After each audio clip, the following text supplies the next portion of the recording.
طفيت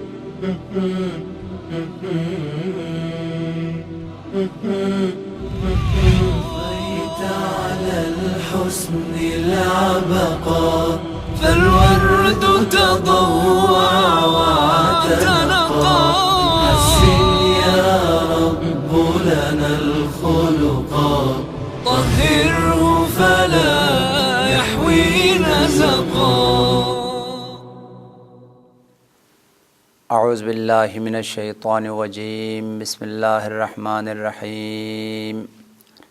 الحمد للہ رب العالمین والصلاة والسلام علی حبیب قلوبنا وطبیب نفوسنا وشفیع ذنوبنا افضل الاولین واشرف الآخرین العبد المعیت الرسول المسدد المحمود الاحمد ابی القاسم محمد. اللهم صل على محمد وآل محمد وعجل فرجهم وأهل بيته الطيبين الطاهرين المعصومين المظلومين الغر الميامين الذين أذهب الله عنهم الرجس وطهرهم تطهيرا. اللهم صل على محمد وآل محمد وعجل فرجهم. قال رسول الله صلى الله عليه وآله وسلم: لا يدخل الجنة من كان في قلبه ذرة من کبر. مومنین کرام، آپ کی خدمت میں اس سے پہلے اخلاقی فضائل اور انسانی کمالات اس کا مختصراً اور اجمالاً ذکر کر چکا ہوں، اور ساتھ ساتھ یہ بھی بیان کیا کہ بہت ساری اخلاقی خامیاں ہیں، اخلاقی برائیاں ہیں جن کو علماء اخلاق نے رذائل اخلاقی اور اخلاقی خامیوں اور برائیوں سے تعبیر کیا ہے.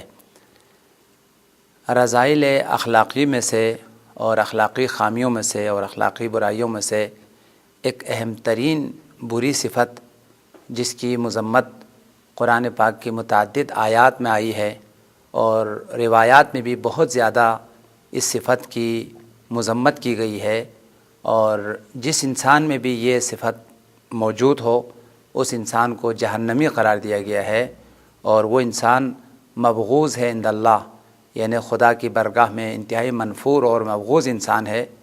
اور اس صفت کے جو مالک ہوں گے اس کی بڑی مذمت اور بہت زیادہ اس کی برائی جو ہے وہ روایات اور آیات میں آئی ہے. وہ صفت تکبر کی صفت ہے. متکبرین کی اور مغرور انسانوں کی قرآن پاک کی آیات میں اور معصومین کی ارشادات میں بہت زیادہ جو ہے وہ مذمت کی گئی ہے. تو آج کے درس میں آپ کی خدمت میں تکبر کی مذمت قرآن پاک کی آیات کی روشنی میں اور معصومین کی روایات کی روشنی میں یہ بیان کرنا ہے، اور تکبر کے کیا عوامل ہیں اور اس کے کیا اسباب ہے، انسان کیوں مغرور ہوتا ہے، کیوں متکبر ہوتا ہے، مغرور ہونے کے اور متکبر ہونے کی عوامل کیا ہیں، اسباب کیا ہے، یہ آپ کی خدمت میں جو ہے وہ بیان کرنا ہے. پھر جو تکبر کے جو آثار ہیں اور اس کے جو نتائج ہیں، اس کی جو برے انجام ہے اور عواقب ہیں، وہ بھی آپ کی خدمت میں مختصراً جو ہے وہ ذکر کرنا ہے. اور پھر ساتھ ساتھ ایک اہم ترین مسئلہ تکبر کا علاج کیا ہے، اس بری صفت کی جو ہے کس طریقے سے علاج کیا جائے اور اپنے ذات سے اپنی نفس سے اس بری صفت کو کس طریقے سے دور کیا جائے، یہ آپ کی خدمت میں جو ہے وہ بیان کرنا ہے. سب سے پہلے تکبر کی مذمت اور اس کی جو سرزنش ہے قرآن پاک کی آیات کی روشنی میں. پروردگار عالم نے متعدد آیات میں متکبرین کی اور مغرور انسانوں کی مذمت کی ہے، اور بہت ساری آیات میں جو ہے اس کی مذمت آئی ہے. انہی میں سے سورہ مبارکہ لقمان کی آیت نمبر 17 سے لے کر 19 تک اس کی مذمت اور اس کی سرزنش کرتے ہوئے اور اس کی برائی کو بیان کرتے ہوئے حضرت لقمان کے کچھ جملے اور جناب لقمان کی کچھ نصیحتیں جو انہوں نے اپنے فرزند عزیز کو نصیحتیں کی ہے اور ہدایتیں کی ہے، جناب لقمان کے نصیحتوں کے ضمن میں انتہائی اہم اور حکیمانہ جملے جو ہے خالق دو جہان نے قرآن میں نقل کیا ہے، اور جو بیٹے کو نصیحتیں کی ہے ان نصیحتوں میں سے ایک شفیق باپ نے اپنے بیٹے کو جو نصیحت کی ہے وہ تکبر سے دوری کی نصیحت کی ہے اور غرور سے دوری کی نصیحت کی ہے، اس لیے کہ جو انسان متکبر ہے خدا اس کو دوست نہیں رکھتا ہے اور وہ شخص خدا کی بارگاہ میں منفور ہے، خدا ایسے شخص سے نفرت کرتا ہے اور یہ شخص خدا کے پاس مبغوض ہے۔ لہٰذا خالق دو جہاں نے جناب لقمان کی زبان سے بہترین اور اہم ترین نصیحتوں کو نقل کر، اے میرے فرزند عزیز، نماز قائم کرو، نماز دین کا ستون ہے، نماز بزرگ ترین عبادت پروردگار ہے۔ لہٰذا ایک باپ جو بیٹے کو نصیحت کرتا ہے اس کا نمونہ قرآن ذکر کرتے ہوئے کیا نصیحت کرنی چاہیے، اپنی فرزندوں کو کیا چیز تعلیم دینی چاہیے اور کن چیزوں کی جو ہے تاکید کرنی چاہیے۔ سب سے پہلے اپنے فرزندوں کو نماز کی تاکید کرنی چاہیے، نماز سکھانی چاہیے۔ لہٰذا جناب لقمان اپنے بیٹے کو نصیحت کرتے ہوئے یہ جملہ ارشاد فرماتے ہیں، یا بنیا اقم الصلاۃ، اے میرے فرزند نماز قائم کرنا، نماز کے بارے میں سستی اور لاپرواہی نہیں کرنا۔ یہ سب سے پہلی نصیحت جو ان آیات میں ذکر ہوا ہے۔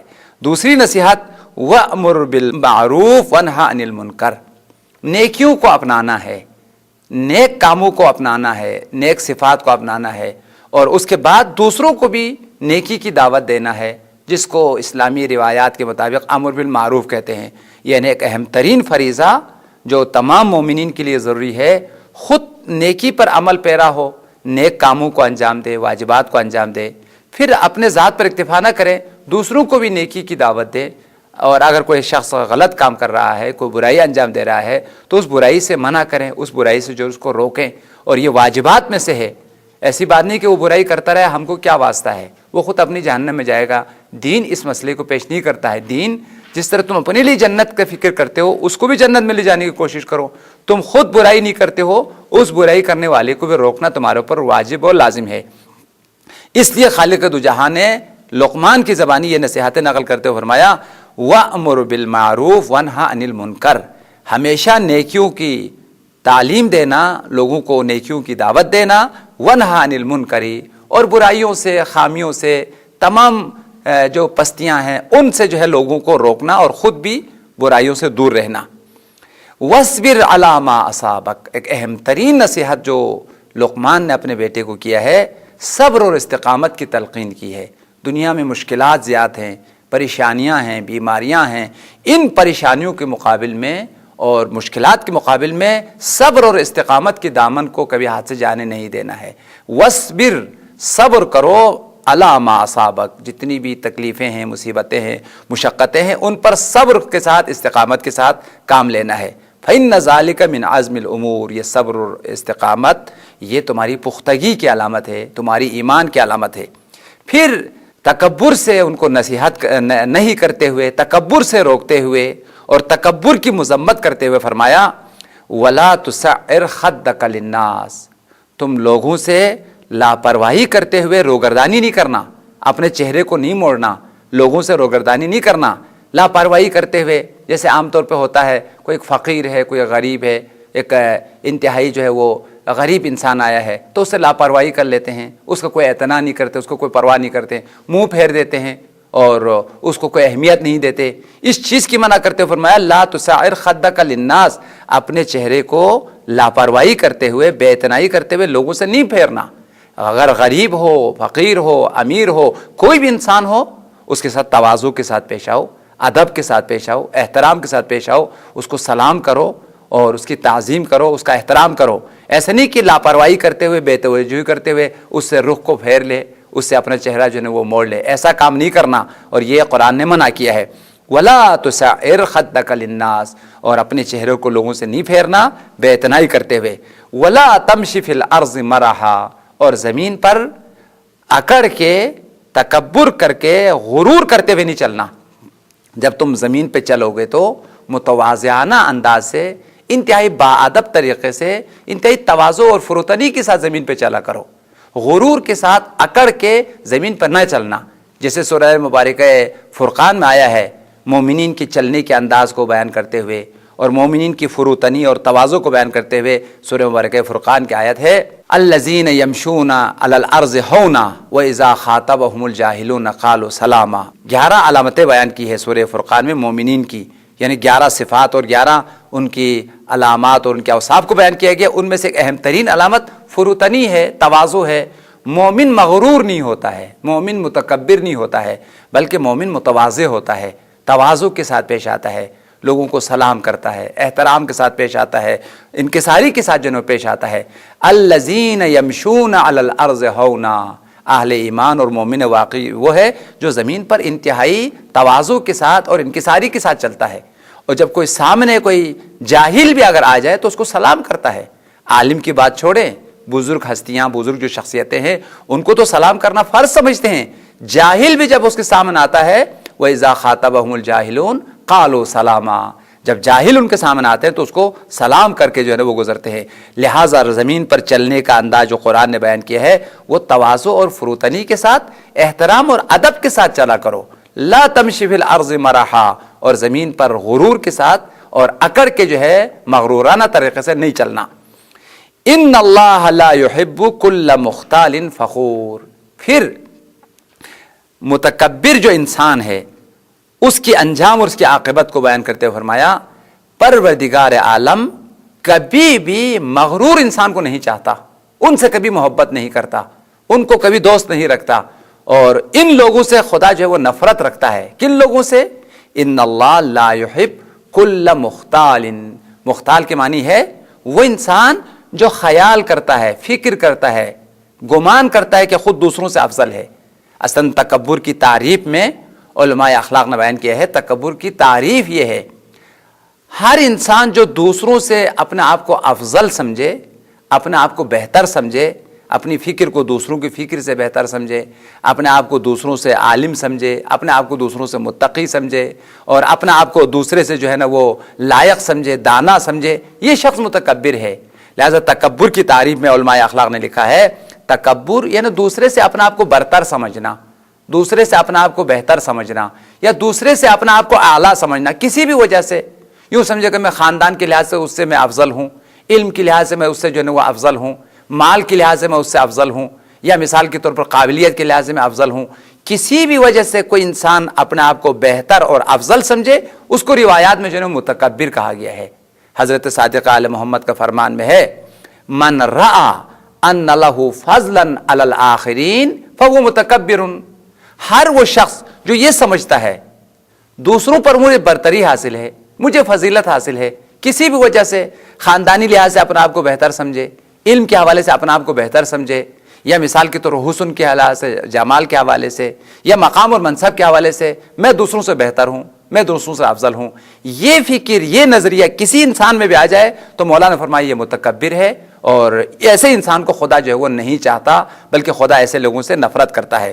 اس لیے سورہ مبارکہ لقمان میں تکبر کی مذمت کرنے کے بعد یہ جملہ آیا ہے. اس لیے متکبر نہیں ہونا چاہیے، اس لیے مغرور نہیں ہونا چاہیے. جتنے بھی مغرور انسان ہیں سب سے خدا نفرت کرتا ہے، سب سے خدا جو ہے نا وہ بغض رکھتا ہے، نفرت رکھتا ہے. ان اللہ لا يحب، خدا محبت نہیں کرتا، خدا نہیں چاہتا ہے کل مختال فخور، ہر وہ انسان جو اپنے آپ کو بہتر سمجھنے والا ہے، مغرور انسان ہے، فخور دوسروں پر فخر کرنے والا ہے، اپنے آپ کو افضل سمجھتے ہوئے دوسروں پر فخر کرتا ہے. لہذا فخر کرنے والا اور اپنے آپ کو افضل سمجھنے والا جو انسان ہے اس سے محبت نہیں کرتا ہے. وقصد فی مشیکا وغضض من صوتکا، تم جب چلو گے تو میانہ روی طریقے سے چلو، یعنی نہ انتہائی تیز رفتاری کے ساتھ، نہ انتہائی کند رفتاری کے ساتھ، نہ تکبر اور غرور کے ساتھ، بلکہ میانہ روی کے ساتھ، تواضع اور فروتنی کے ساتھ، اور آہستہ آہستہ جو ہے نا راستہ چلا کرو. وغضض من صوتک، اور اپنی آواز کو دھیمی رکھو، چلا کر اور انتہائی شور شرابے کے ساتھ کسی کو نہ بلایا کرو. ان انکر الاصوات لصوت الحمیر، بدترین جو آواز ہے وہ گدھے کی آواز ہے. لہذا اس آیت میں پروردگار عالم نے حضرت لقمان کی زبانی جو نصیحت بیٹے کے لیے بیان فرمایا ہے، کئی نصیحتیں کی. نماز کی نصیحت ہے، امر بالمعروف کی نصیحت ہے، صبر کی تلقین ہے، اور انہی میں سے تواضع کی تلقین کیا گیا ہے، اور تکبر سے دور رہنے کی سفارش کی گئی ہے. پھر ساتھ ساتھ اس کی علت بیان کی، اس لیے تکبر سے دور رہنا چاہیے کہ متکبر کو خدا دوست نہیں رکھتا، متکبر لوگ خدا سے دور ہے، اس وجہ سے تکبر سے ہمیں دور رہنا چاہیے. اسی طریقے سے ایک اور آیت میں پروردگار عالم نے ارشاد فرمایا ہے جتنے بھی متکبر لوگ ہیں، مغرور لوگ ہیں، ان سب کا عاقبت اور سب کا انجام جو ہے وہ جہنم ہے. یعنی متکبر انسان جہنمی ہے، متواضع انسان جنتی ہے. جنتیوں کی علامت یہ ہے کہ وہ تواضع رکھتے ہیں، فروتنی ہے، سلام کرتے ہیں، ادب سے پیش آتے ہیں، احترام کے ساتھ پیش آتے ہیں، دوسروں کو اپنے آپ سے افضل سمجھتے ہیں. یہ جنتیوں کی علامت ہے. لیکن اپنے آپ کو افضل سمجھنا، تکبر کے ساتھ پیش آنا، غرور کے ساتھ پیش آنا، یہ جہنمیوں کی علامت ہے. ساتھ ساتھ اس قسم کی تکبر اور غرور رکھنے والے جو ہے ان کا مقام جہنم ہے، اور یہ مغرور لوگوں کے لیے بنایا گیا ہے. ارشاد رب العزت ہے فَادْخُلُوا أَبْوَابَ جَهَنَّمَ خَالِدِينَ فِيهَا فَبِئْسَ مَثْوَى الْمُتَكَبِّرِينَ. فَادْخُلُوا أَبْوَابَ جَهَنَّمَ، جہنم کے دروازوں سے داخل ہو جاؤ. خالدین فیہا، اور تم لوگ ہمیشہ اسی جہنم میں پڑے رہو گے، ہمیشہ جہنم کے ایندھن بنے رہو گے. فَبِئْسَ مَثْوَى الْمُتَكَبِّرِينَ، بدترین جگہ ان لوگوں کے لیے ہے جو تکبر رکھنے والے ہیں، جو غرور رکھنے والے ہیں. صریح آیت میں اللہ تعالیٰ نے بیان فرمایا ہے متکبر انسان جہنمی ہے، اس کا جو جائگہ ہے، اس کا جو مقام ہے، اس کا جو ٹھکانہ ہے وہ جہنم ہے. اور جہنم میں بھی پسترین جو جگہ ہے، بدترین جو جگہ ہے وہ متکبرین کے لیے. صریح لفظ آیا ہے فَبِئْسَ مَثْوَى الْمُتَكَبِّرِينَ. متکبر انسانوں کی جو جگہ ہے جہنم میں، وہ بدترین جگہ جو ہے ان کو دیا جائے گا. روایات میں بھی بہت زیادہ تکبر کی مذمت کی گئی ہے، اور تکبر سے اپنے آپ کو دور رکھنے کی تاکید کی گئی ہے. اور متکبر انسان کو روایات میں بھی جہنمی قرار دیا گیا ہے. خدا نائستہ یہ مہلک مرض، یہ بدترین بیماری، یہ بدترین صفت کسی انسان میں آ جائے تو یہ صفت اس کو جہنم میں لے جاتی ہے. متعدد روایات میں آیا ہے کہ جہنم میں جانے والوں میں سے اکثریت تکبر کی وجہ سے جو ہے وہ جہنم میں چلے جائیں گے. سرور کائنات کا فرمان ہے، اس روایت کو شیخ صدوق کی بہترین اور مستند ترین کتاب عقاب الاعمال اور ثواب الاعمال کر کے جناب شیخ صدوق کی ایک زبردست کتاب ہے، اس کتاب میں صفحہ نمبر 165 پر یہ روایت موجود ہے. قال رسول اللہ اکثر اہل جہنم المتکبرون. جہنم میں جانے والوں میں سے جو اکثریت ہے وہ تکبر کی وجہ سے جہنم میں چلے جائیں گے. یہ تکبر اتنی بری صفت ہے کہ انسان کو جہنمی جو ہے بنا دیتی ہے. لہذا جتنے بھی متکبرین ہیں، قرآن کی آیت نے بھی بیان کیا فَبِئْسَ مَثْوَى الْمُتَكَبِّرِينَ کہ متکبرین کی جگہ جہنم ہے. حدیث میں بھی پیغمبر نے فرمایا اکثر اہل جہنم المتکبرون. جہنم میں جانے والوں میں سے جو اکثریت ہے وہ تکبر کی وجہ سے جہنم میں چلے جائیں گے. اسی طرح سے ایک اور روایت میں ہے، اس روایت کو اصول کافی میں جو ہے جناب کلینی نے نقل کیا ہے. اصول کافی جلد نمبر 2 اور صفحہ نمبر 257 پر موجود ہے. پیغمبر نے فرمایا ثلاثۃ لا یکلمہم اللہ ولا ینظر الیہم یوم القیامہ. 3 گروہ ہے قیامت کے دن اللہ تعالیٰ ان کو اپنی رحمت سے دور رکھیں گے. وہ خدا کی رحمت کو نہیں پائیں گے، خدا کی مغفرت نہیں پائیں گے، بلکہ خدا کے عذاب اور قہر ان پر ہوگا، اور وہ جہنم میں جو ہے وہ چلے جائیں گے. بجائے اس کے کہ خدا کی رحمت کو پائیں، خدا کی طرف سے مغفرت پائیں، ان پر عذاب ہوگا اور وہ جہنم کے اندر جو ہے اللہ تعالیٰ ان کو ڈال دیں گے. 3 گروہ. فرمایا ثلاثۃ 3 گروہ ہے میری امت میں سے لا یکلمہم اللہ، اللہ ان سے گفتگو نہیں کرے گا، ولا ینظر الیہم، نہ ان پر نظر رحمت ہوگی، نہ ان پر خدا اپنی عنایت اور لطف و کرم کا نظر فرمائے گا، ولا یزکیہم، اور ان کے اعمال کو بھی قبول نہیں کریں گے، باوجود اس کے اگر کوئی عمل ہے تو اس کا عمل رائے گاہ چلا جائے گا. وَلَهُمْ عَذَابٌ عَلِيمٌ، بلکہ ان کے لیے دردناک عذاب ہے. کون ہے وہ 3 گروہ؟ کوشش کریں ان 3 صفتوں سے اپنا آپ کو بچائیں. پیغمبر کے فرمان کے مطابق یہ 3 صفتیں جس انسان میں بھی ہو تو وہ خدا کی رحمت سے محروم رہیں گے، خدا کی مغفرت سے محروم رہیں گے، بلکہ وہ عذاب الہی کا جو ہے وہ شکار ہو جائیں گے. وَلَهُمْ عَذَابٌ عَلِيمٌ، دردناک اور انتہائی سخت اور تلخ عذاب جو ہے ان کے لیے ہے. فرمایا شیخ زان وملک جبار ومختال فخور. سب سے پہلا گروہ جو خدا کے رحمت سے دور رہیں گے، مغفرت ان کو نصیب نہیں ہوگی، جہنم میں چلے جائیں گے، وہ زنا کرنے والے لوگ. بڑی مذمت ہے زنا کی، اور قرآن نے زنا کرنے والے کے لیے حد جو ہے قرار دیا ہے. زانی اور زانیہ کے لیے جو ہے وہ 100 کوڑے مارنے کا حکم ہے. الزانیۃ والزانیہ فاجلدوا کل واحدۃ منہما 100 جلدہ، کہ زنا کرنے والی عورت، زنا کرنے والے مرد دونوں کو جو ہے نا 100 کوڑے جو ہے نا وہ مارا جائے. یعنی خدا نے اتنا اس کو سخت لیا ہے کہ دنیا ہی میں ان کو بے نقاب کیا جاتا ہے, دنیا ہی میں ان کو ذلیل کیا جاتا ہے.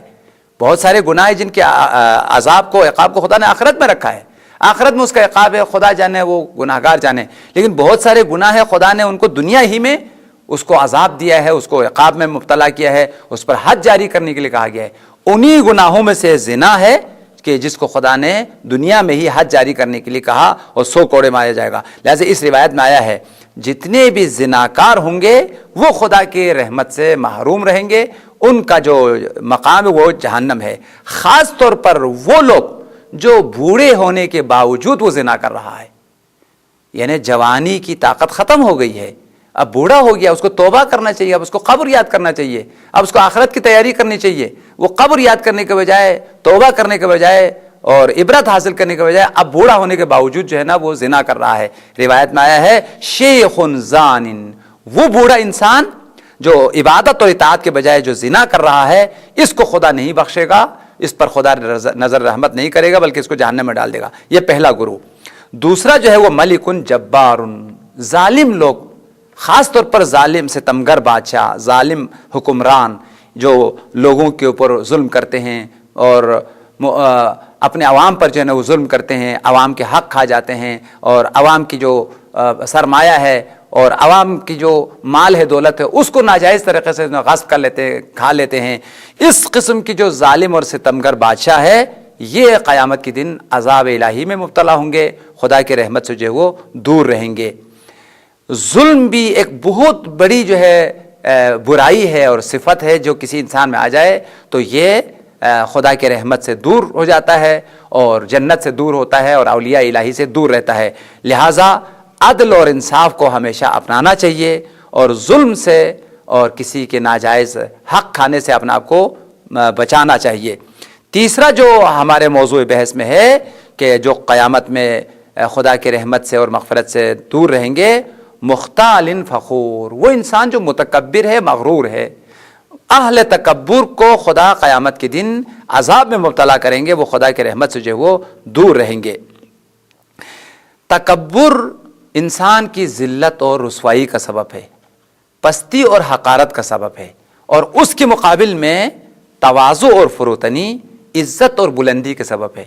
جتنا انسان متواضع ہوتا چلا جائے اللہ اس کو مقام دیتا ہے, اس کو فضیلت عطا کر لیتا ہے, اس کی جو بھی منزلت ہے, جو مقام ہے, اس میں مزید خدا اس کو مقام و منزلت عطا کر لیتا ہے. لہٰذا تواضع باعث رفعت ہے, باعث بلندی ہے. اس کے مقابل میں جو ہے وہ تکبر جو ہے باعث ذلت ہے, باعث پستی ہے. جتنا مغرور ہوتا چلا جائے اتنا ہی پست اور ذلیل ہوتا چلا جاتا ہے. یہ بھی روایت میں آیا ہے, سرور کائنات کا فرمان ہے ان تواضعت رفعک اللہ وَإِن تَكَبَّرْتَ وَزَعَكَ اللَّهُ, اگر تم تواضع اختیار کرو گے, لوگوں کے ساتھ متواضع طریقے سے فروتنی کے ساتھ ملو گے, ادب کے ساتھ, احترام کے ساتھ, سلام کرتے ہوئے اور اچھے انداز سے بہترین طریقے سے تم ان کے ساتھ پیش آؤ گے, تواضع اگر تمہارے پاس ہے تو رفعک اللہ, خدا تمہیں بلند کرے گا, خدا تمہارے مقام کو, منزلت کو مزید جو ہے نا وہ بلندی جو ہے عطا کرے گا. وَإِن تَكَبَّرْتَ, اگر تم نے تکبر کیا, غرور کیا اور اپنے آپ کو بڑا سمجھا, اپنے آپ کو بزرگ سمجھا, تو وَزَعَكَ اللَّهُ, خدا تمہیں پست کرے گا, خدا تمہیں جو ہے وہ ذلیل کرے گا. اب یہاں پر ایک اہم ترین بحث یہ ہے کہ انسان متکبر کیوں ہوتا ہے, تکبر کے عوامل کیا ہیں, تکبر کے اسباب کیا ہیں. ایک اہم ترین کتاب ہے جناب دکتر حبیب اللہ طاہری کی تصنیف ہے, اس میں انہوں نے 8 جو ہے وہ عوامل بیان کیا ہے. انسان کا مغرور ہونے کے لیے جو اسباب ہے, جو عوامل ہے وہ 8 ہیں. ہم نے ان میں سے خلاصہ کیا ہے, مختصر عوامل آپ کے خدمت میں بیان کرتا ہوں کہ جو انسان کو مغرور بنانے والی چیزیں ہیں. سب سے پہلی چیز, اگر کسی کے پاس علم آ جائے اور علم کے ساتھ تہذیب نہ ہو, علم کے ساتھ جو ہے وہ تزکیہ نہ ہو, علم کے ساتھ اگر اخلاق نہ ہو, تو یہ علم باعث تکبر ہے. وہ اپنا آپ کو عالم سمجھتا ہے, دوسروں کو جاہل سمجھتا ہے, دوسروں کو نادان سمجھتا ہے, خود کو دانا سمجھتا ہے. لہٰذا علم اگر واقعی علم ہو تو جتنا علم بڑھتا چلا جاتا ہے اتنا تواضع میں بھی اضافہ ہوتا ہے, اتنا فروتنی میں بھی اضافہ ہوتا ہے, عبادت میں بھی اضافہ ہوتا ہے, اور اس کی کمال, اس کی شخصیت میں برتری جو آتی ہے. لیکن اگر علم کے ساتھ ساتھ اس پر عمل نہ ہو، علم کے ساتھ تزکیہ نہ ہو، علم کے ساتھ تقویٰ نہ ہو، تو پھر یہ علم جو ہے باعث تکبر اور باعث غرور ہوتا ہے، دوسروں کو جاہل سمجھتا ہے، اپنا آپ کو جو ہے وہ عالم سمجھتا ہے۔ لہٰذا ایک تکبر کا جو سبب ہے وہ علم ہے جو تہذیب کے بغیر ہو، جو تزکیے کے بغیر ہو۔ دوسرا جو سبب ہے تکبر کا وہ انسان کا زیبا اور صاحب جمال ہونا ہے۔ وہ لوگ جو حسن ظاہری کے حوالے سے ظاہری طور پر سب سے خوبصورت ہے، صاحب جمال ہے اور حسین چہرہ ہے، خوبصورت جو ہے نا اللہ تعالیٰ نے اس کو جمال عطا کیا ہے، اگر جمال جو ہے اس میں خدا کی عطا کو سامنے رکھیں تو وہ شکر کرتا ہے کہ خدا نے مجھے حسن دیا ہے، اس کی تواضع میں اضافہ ہوتا ہے۔ لیکن اگر خدا نہ اس طرح وہ اپنی خود نمائی سامنے آ جائے، خدا اگر بھول جائے، تو اس کا جو حسن ہے وہ باعث غرور ہوتا ہے کہ دوسروں کی شکل اچھی نہیں ہے، میری شکل جو ہے نا وہ خوبصورت ہے، یہی اس کا تکبر کا سبب بنتا ہے۔ اسی طریقے سے تکبر کے اہم ترین عوامل میں سے ایک عامل مال اور دولت کا فراوان ہونا ہے۔ کسی کے پاس اگر مال آ جائے، دولت آ جائے، تو اگر وہ دولت پر خدا کا شکریہ ادا نہ کرے تو یہی مال، یہی دولت اس کو مغرور بنا دیتی ہے۔ اسی وجہ سے قرآن میں آیا ہے ان الانسان لیطغی ان رآہ استغنی، کہ انسان طغیان کرتا ہے، تکبر کرتا ہے، ان رآہ استغنی، جب اپنا آپ کو بے نیاز دیکھیں، جب اپنا آپ کو مالدار دیکھیں تو وہ پھر طغیانی پہ اترتا ہے، پھر وہ تکبر پہ اترتا ہے۔ اگر اس کے پاس ایمان ہو، اگر اس کے پاس دین ہو، تو مال جتنا آتا ہے اتنا خدا کا شکر کرتا ہے، خدا نے مجھے مالدار بنایا، خدا نے مجھے دولت عطا کی، لہذا زیادہ سے زیادہ عبادت کرتا ہے، خدا کا شکر کرتا ہے۔ لئن شکرتم لازیدنکم، تو خدا بھی اس کے مال میں مزید اضافہ کرتا ہے۔ لیکن اگر اس کے پاس ایمان نہ ہو تو یہی مال و دولت اس کے لیے غرور کا سبب ہے، اس کے لیے تکبر کا سبب ہے۔ لہٰذا مال و دولت کے اوپر انسان کو شکر گزار ہونا چاہیے، نہیں کہ مال دولت ملنے کی وجہ سے مزید جو ہے وہ مغرور ہو جائے۔ ایک اہم ترین سبب اور جو غرور کا سبب ہے وہ حکومت اور دولت ہے۔ کسی کو اگر حکومت مل جائے، منصب مل جائے، مقام مل جائے، تو یہی حکومت ملنا انسان کو مغرور بنا لیتا ہے، یہ حکومت اس کو مغرور بناتی ہے، اس کو متکبر جو ہے بناتی ہے۔ بھائی اللہ تعالیٰ نے اگر آپ کو حکومت دی ہے، سلطنت دی ہے، دولت دی ہے، جمال دی ہے، تو ان تمام چیزوں، یہ سب خدا کی نعمتیں ہیں، ان نعمتوں کی فراوانی پر خدا کا شکر کرنا چاہیے اور اس حکومت کو وسیلہ قرار دینا چاہیے کہ لوگوں کی خدمت کے لیے، لوگوں کی مشکلات کو دوری کے لیے۔ حکومت وسیلہ ہے خدمت کے لیے، حکومت ذریعہ ہے خدمت کے لیے، نہیں کہ حکومت جو ہے نا وہ تکبر کا وسیلہ ہے۔ وہ پست لوگ ہوتے ہیں جو حکومت ملنے کی وجہ سے مغرور ہو جاتے ہیں، مقام ملنے سے مغرور ہو جاتے ہیں، اپنے دوستوں کو بھول جاتے ہیں، رشتہ داروں کو جو ہے نا وہ بھول جاتے ہیں، پھر اس ملاقات کے لیے ٹائم لینا پڑتا ہے، اور وہ پھر جو ہے بڑے خطرناک گاڑیوں میں جو ہے نا گھومتا ہے، اور پھر وہ احساس ہوتا ہے کہ میں تو کو بن چکا ہوں، میں تو کسی مقام پہ پہنچ چکا ہوں۔ یہ چند دن کی حکومت جو ہے وہ انسان کو مغرور بنا دیتی ہے۔